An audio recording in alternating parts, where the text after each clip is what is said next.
I'm tired of the grind. Yeah. Cause it's like, you know what it is? I feel like, sometimes, and I'm not boo-hooing, but listen, I chose what I chose. You chose what you chose, people. Yeah. Mm-hmm. So if anybody's out there that's breaking a knuckle and they go, what the fuck is he talking about? It's like, hey man, I chose what I chose. So you can be sad if you want to. And I know I never feel sorry for myself, but I like to close out material. That's it. It's like, you know, like, during my my Comedy Central special, I was doing all of that 9/11 shit, really good 9/11 shit, and I was doing the Pepsi Cola Rapist at that time, Right? Yeah. which was one of my biggies. So I was like, one. damn, I would have loved to just each level get to ride a wave of popularity based on some shit that I did, but I never got to do that. So I'm thinking if this in proper form, if this just goes. Yay, it's out and, you know, whatever. I can't take getting on a plane again. Oh, my God. feet So swelling you're up. starting to think about I'm in a fucking hotel, and then you go out and your audience isn't there. Because right now I'm very viable in about 7 cities. And I get the same people. So it's pressure. Another thing that's pressure on me is that I put myself in a position to have to always have some new shit. Yeah, a little bit of same not people new, showing up. Right, and I'm not like, you know, I do audience work and all that shit. Yep. So I have to have some energy, man. So it's like about 7 cities, they really take care of me. But then you go to a place and it's, you know, I said Albany, nothing against Albany, but I went there and it was 5 people in the audience at one point. I'm like, what the fuck? But you don't think, let's say, you know, you pop to the next level. You don't think there's a grind there that is exactly the same as this one, only different? Welcome to the layer cake, son. Yeah, exactly. Not the rarefied atmosphere, but I would take a little less shit. Yeah, but a little less shit. If the grind means performing in front of a lot more people, then it makes it a little more bearable. It makes it better because if you're walking into arenas like Dane Cook has been doing the last few years, it makes it a little easier. You don't think he sits grind. there and goes like, motherfucker? Oh, I'm sure no matter what you do, there's a grind to it. bus. But if all of a sudden you're getting off a fucking private plane and you're getting in a car and jumping right to the arena and there's 15,000 people, it makes it a little easier than some of these clubs that you think you're doing well in and there's no one there, like you said about Albany. And I mean, I'm not an average guy though. I'm not like some guy that's chasing glory. I just want to be able to walk anywhere. And because I just want a little push forward. I'm thinking to myself, here's what it is. It's like, how can anybody not know me who follows comedy? But I looked at the thing where Norton got to Jesse Ventura when he was blasting Jesse Ventura. Yeah. 900,000 people saw that video. 800,000 was like, who's this little asshole talking to Jesse? They still think it's either me or Ant. They don't know. They didn't know Norton. No. So I'm sitting there going, there's 800,000 motherfuckers going, fuck this little piece of shit. Who is he? I'm glad you brought that up because that amazes me too. With everything that Jimmy's done with his career and that video, they hate Jimmy. You know the fucking conspiracy guys, trash Jimmy, and the Jesse fans. But they think it's me. They think it's Anthony. And then some will go, who is this little bald fuck? I mean, it's brutal, actually. There's 800,000 people at one pop that doesn't know it's Jim Norton that follows comedy. Yeah, it's pretty amazing, actually. Yeah, it is. So that's all the shit you think of. But if this special is good, you're going to be cursed because then it's going to force you to get back on the road.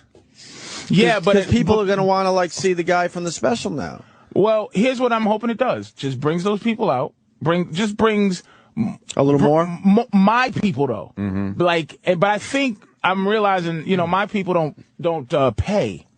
My people have kids, and they can't afford babysitters and $10 drinks. My people, and the biggest comics in the world all have a people.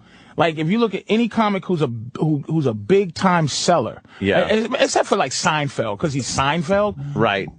He doesn't just have all Jews come to see him. No. But I'm sure a lot of Jews come to see him. But Larry the Cable Guy, 60,000 rednecks. Ron White, 60,000 older rednecks. Little Kev, all black people. Joe Coy, all Koreans who want to laugh, and Russell Peters, all Asians, Indian, China, everybody goes to see Russell Peters. The biggest comics, and Dane Cook had all collegey young white kids. Yeah. So I'm like, well, who the fuck am I going for? Fucking who's the people that's gonna go? This Patrice is the guy, and this girl at Comedy Central goes, I think men. I go, yeah, but you'll never let that happen. You'll never let men galvanize to be an audience. But I'm not just for men. I'm for men with their women.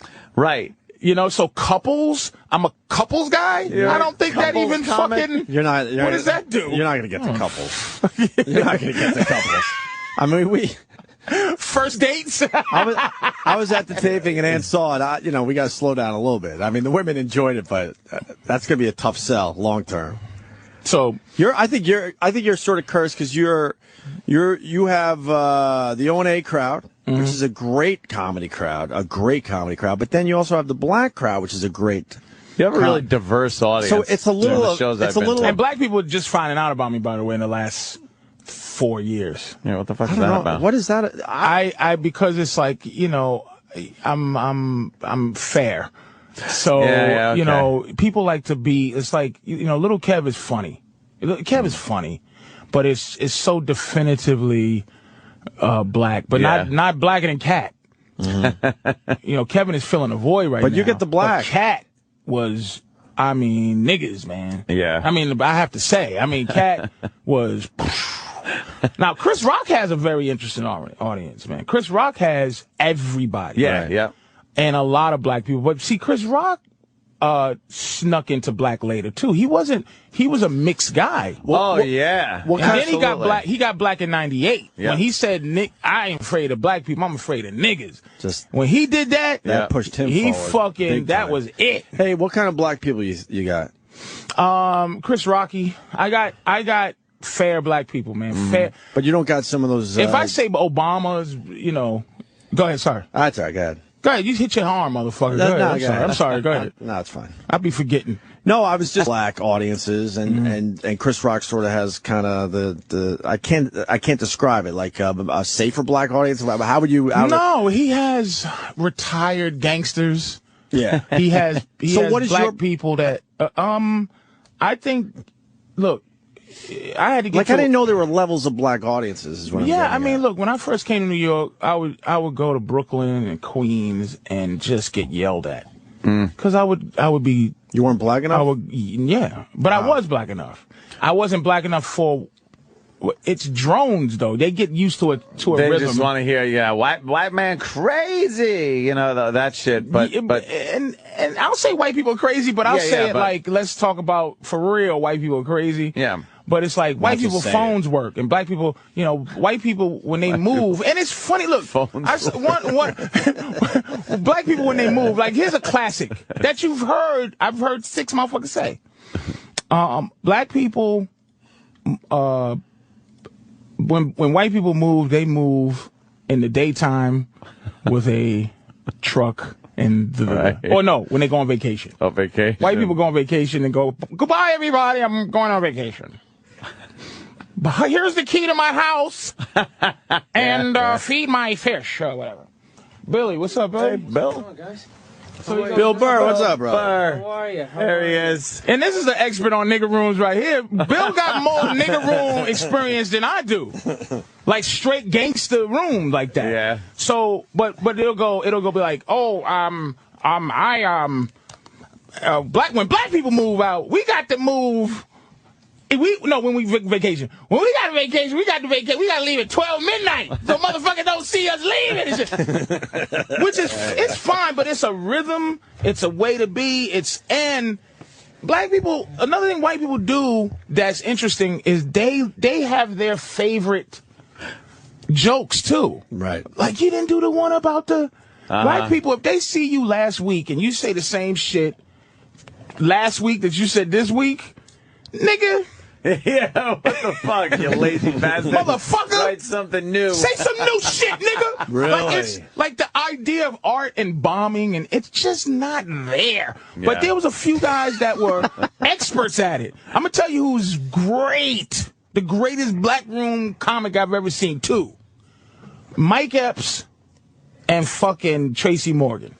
Yeah. The two greatest black room performers in the history of the planet that I've ever seen live. Wow. Amazing. But I'm getting them now because I did Def Jam. I did a little of this. They're coming now, and it's a very specific. But I just don't like people yelling at me. How hilarious is that coming out of his mouth? Yeah. I like people waiting their turn to talk. Yeah, like I don't wanna fucking not while I'm working some shit out. Like you just sit there. White people will sit there and take it.